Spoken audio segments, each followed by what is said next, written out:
Le mégalodon est le plus célèbre prédateur de tous les temps. Grand, dangereux et mortel. Heureusement, il s'est éteint il y a environ 3,6 millions d'années. À moins que l'on se soit tous trompés. Certaines personnes prétendent avoir vu des requins géants. D'autres pensent que les mégalodons se cachent encore au plus profond de l'océan, là où les gens ne sont jamais allés, comme dans la fosse des Mariannes. De plus, des gens trouvent encore régulièrement des dents de mégalodons. Certains pensent donc que c'est parce que ces requins géants existent toujours, mais qu'ils essaient juste d'éviter d'attirer l'attention. Comparons un humain avec ce monstre marin. Sur la gauche, nous avons une personne normale qui mesure 1,65 m et pèse 61 kg. Dans la partie droite, un mégalodon, longueur moyenne 10 mètres, poids environ 50 tonnes. Nous avons donc affaire ici à un animal de la taille d'un bus scolaire, qui a le poids d'un Boeing 737. Regardons de plus près le mégalodon. Bien sûr, il a des sacrées dents. Chacune d'entre elles fait 18 cm de long. Ce sont les plus grandes dents de toutes les espèces de requins ayant jamais vécu. Le mégalodon a également plus de dents que tout autre animal, 250 dents sur 5 rangées. Sa mâchoire pouvait avoir une largeur de 2 mètres. Cela signifie que l'on pouvait se coucher dans sa gueule et être encore à l'aise en termes de place. Pour ceux qui auraient été capables de s'allonger dans la bouche du plus dangereux des prédateurs, bien sûr. La force de morsure du mégalodon était inouïe, c'est-à-dire que même si tu avais été protégé par un exosquelette en titane, tu aurais tout de même encore été en danger en cas de morsure. Les médecins disent toujours que mieux vaut prévenir que guérir. Alors que faire pour éviter qu'un mégalodon pense que tu pourrais être son prochain repas? Le risque d'être attaqué par un requin est bien moindre si tu es avec un groupe de personnes. Le requin sait qu'il est plus dangereux d'attaquer plusieurs personnes, donc normalement, il repartira paisiblement. Sauf s'il est accompagné d'un groupe de mégalodons, bien sûr. Voilà pourquoi tu ne devrais jamais trop t'éloigner du rivage en nageant. Un mégalodon peut distinguer les vibrations de l'eau s'il y a un grand nombre de personnes sur la plage. Mais si tu es seul dans des eaux profondes, rien ne l'empêchera de t'attaquer. Évite aussi de nager dans des eaux troubles. Les mégalodons essayaient souvent de pousser leur proie dans des étendues d'eau comme celle-ci. Le requin peut donc se dire que tu es son dîner si tu te retrouves là. Oh, et ne nage jamais la nuit. C'est à ce moment que les requins sont les plus actifs. Les mégalodons avaient aussi un incroyable sens de l'odorat. On dit souvent que les requins peuvent sentir une goutte de sang à travers l'océan. Ce n'est pas un mythe.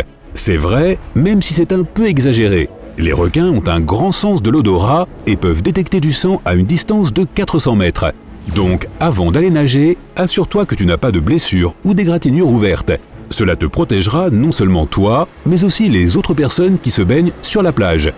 Lorsqu'un mégalodon détecte une odeur de sang, il passe en mode chasse.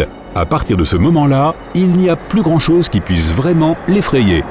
Maintenant, regarde ces appâts de pêche. Ils scintillent de toutes les couleurs, on ne voit qu'eux. Un mégalodon est comme n'importe quel chasseur. Il est attiré par ce qui brille. Alors enlève tous tes bijoux avant d'aller nager. Sinon, tu risques de devenir une version humaine d'un appât de pêche. Imagine que tu fais de la plongée sous-marine et que tu admires un magnifique récif de corail. Des poissons de couleur nagent tout autour de toi. Mais soudain, tous les habitants du récif s'échappent à la nage ou filent se cacher. En moins d'une seconde, le récif est vide. C'est un signe évident qu'un grand prédateur se trouve quelque part à proximité. Et les mots « grand prédateur » dans le monde aquatique ne signifient qu'une chose, un requin. Alors, sors vite de là. Voici la meilleure façon de se protéger contre une attaque de mégalodon. C'est la plus simple et la plus évidente, mais les gens n'y font pas toujours attention. Voilà, c'est un panneau. Si tu vas à la plage et que tu vois un panneau qui indique des requins, c'est simple, évite tout simplement de te baigner là. Ils sont déjà là et ils attendent juste que quelqu'un plonge dedans pour le croquer. Mais imaginons que tu ignores tous les avertissements et les panneaux et tu décides quand même d'aller nager. Tu entends soudain les gens crier depuis la plage. Quelqu'un a vu au loin une nageoire géante qui sortait de l'eau. La nageoire se dirige droit vers toi et tu dois décider de ce que tu vas faire. Comment te protéger si le mégalodon t'attaque? Règle numéro 1, reste calme. Oui, je sais qu'il s'agit d'un énorme requin, mais si tu commences à paniquer et à frapper l'eau avec tes mains, cela ne fera qu'attirer son attention. Essaie d'atteindre un bateau ou un groupe de personnes. Fais-le aussi calmement que possible. Si tu es complètement seul, tu peux essayer de ne pas bouger du tout. Normalement, les requins essaient de mordre les gens. S'il s'agit d'un requin ordinaire, il y a des chances que ce ne soit pas trop grave. Une fois qu'il t'aura goûté, un requin normal décidera probablement de te laisser tranquille. C'est vrai, il ne nous trouve pas très appétissants. Mais tu n'auras pas ce genre de chance avec un mégalodon. Ses mâchoires sont si grandes qu'il peut avaler tout entier. Il n'est donc pas question de rester sur place. Mais si tu te retrouves en face d'un mégalodon en eau peu profonde, tu as encore une chance de survivre. Comme il est tellement grand, le mégalodon a des problèmes pour manœuvrer, surtout dans ce genre d'eau. Ainsi, s'il rate son premier coup, il devra faire une deuxième tentative, comme un pilote qui essaie de faire atterrir un avion. Cela te donnera le temps d'arriver sur la plage pour te mettre en sécurité. Mais que se passe-t-il si tu es au beau milieu de l'océan ? On ne va pas se mentir, tu as de gros problèmes. Mais je vais quand même essayer de te sauver. Disons que le mégalodon nage dans ta direction avec les mâchoires grandes ouvertes. Une seconde plus tard, il t'attrape. La structure des dents d'un mégalodon est ainsi faite que si tu essaies de t'échapper, tu vas te faire encore plus mal. La seule manière de survivre est qu'il te laisse partir de lui-même. S'il s'agissait d'un requin ordinaire, tu pourrais essayer de lui donner un coup de poing sur le nez pour que cela se produise. Mais la peau du mégalodon est si épaisse qu'il ne sentira pas les coups. Alors, vise les yeux. C'est son point faible. S'il ressent une douleur, il pourrait te laisser partir. Surtout là, il faut que tu te fasses soigner très rapidement. Et tu mérites aussi de recevoir une médaille pour avoir été la seule personne à survivre à une rencontre avec un mégalodon. L'idée de tomber sur l'un de ces énormes prédateurs est assez effrayante. Mais pour être honnête, il n'y a aucune chance qu'ils existent encore. Il n'y a aucune chance qu'ils existent encore. Toutes les théories selon lesquelles ils ne se sont pas éteints et se cachent tout simplement des êtres humains sont fausses. Tout d'abord, ces requins géants aimaient l'eau chaude. Il n'y a donc aucune chance qu'ils se cachent dans les grandes profondeurs. De plus, un animal de cette taille a besoin d'une énorme quantité de nourriture, et il n'y en a tout simplement pas assez pour eux dans les profondeurs de l'océan. Et toutes ces dents de requins géantes que les gens ont trouvées, peuvent aussi s'expliquer facilement.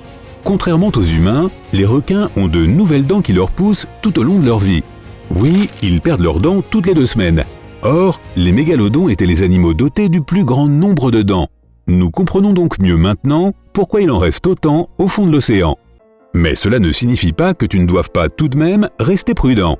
Les vrais requins attaquent parfois les gens. L'année dernière, il y a eu 64 cas d'attaque non provoquées. Par non provoquées, j'entends que le requin a décidé de mordre quelqu'un sans raison.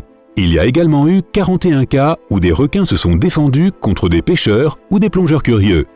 La plupart des accidents se sont produits aux États-Unis. Il y a eu 41 rencontres avec des requins dans ce pays. 21 d'entre elles ont eu lieu le long des côtes de la Floride. Hawaï, la Californie et la Caroline du Nord sont également des endroits très fréquentés par les requins. L'Australie vient ensuite avec 11 accidents de requins l'année dernière. Les surfeurs tombent souvent sur des requins car ils passent beaucoup de temps dans des zones où ces derniers aiment nager.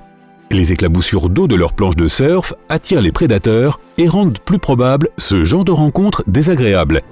Les grands requins blancs sont les plus agressifs, suivis par les requins tigres, bien que de nombreux experts affirment que le requin taureau est le plus dangereux au monde. Mais tu ne dois pas avoir peur de tous les requins. Par exemple, le requin nourrice est totalement inoffensif, sans oublier qu'ils sont super mignons.